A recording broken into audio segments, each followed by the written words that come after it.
Do you find yourself discouraged by what you see? I want to take a few minutes to encourage you to cultivate a vision beyond what you can see with your human eyes. Paul wrote that we should walk by faith and not by sight. That is, that we should order our life and evaluate things not just based on what we see and what we think will happen, but what could happen. We have to cultivate that faith and that vision of what could be according to God's standards and what God is able to accomplish. As you consider the second part of your life and you work toward having the second part of your life the best that it can be, you have to set your vision beyond what you can see if you want to live with that expectation and that hope every day for your life to be the very best. We have to have a vision that far exceeds what we're able to see. We have a tendency of looking at what's right in front of us, what we can perceive or what we expect in our own lives right now. We see our own struggles in our life. We see the challenges that we face. We look straight at the barriers that are in front of us and think that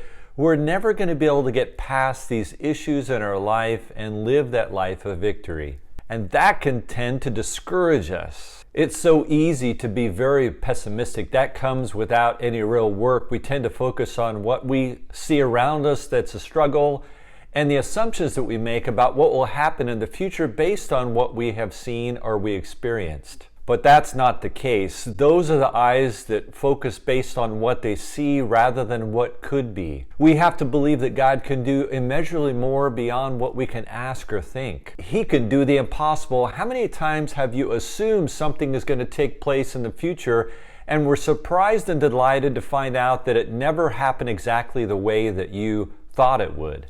I want to encourage you to leave a comment below as you think about past experiences where you were expecting the very worst and it turned out a lot better. You need to share those stories. Leave a comment below about that for us to encourage each other. There's a challenging example in the book of Numbers where 12 spies went into the promised land to check out the land that God was going to give the Israelites. 10 of the 12 spies came back and they gave a bad report. They looked at the land, they looked at the people in the land, and they said, they're too big, there's too many of them, we can't do this. That's interesting. They looked around, they evaluated, they made assumptions based on what they could see, and they doubted. And that's natural for all of us. We all tend to do that. We tend to focus on what we can see around us in a situation, think that it will never change.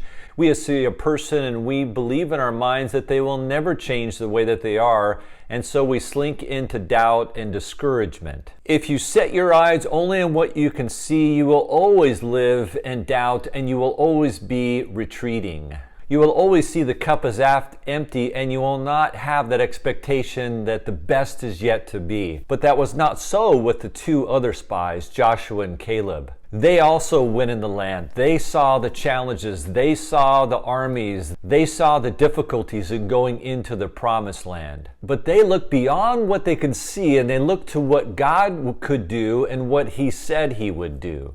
And they went back and they encouraged others to see not based on what they could perceive with their eyes, but based on the eyes of faith. Every day you need to decide where your vision will be. Will you focus only where you can see with your physical eyes? Or will you see the unseen, what is yet to be, what God could accomplish? Far beyond what you think is able to be accomplished, because God is in it and He's in it for good. We should wake up with an expectation of seeing great things. If we focus on the challenges of the day and the defeats and all that we face in the day, we can easily become discouraged like the 10 spies.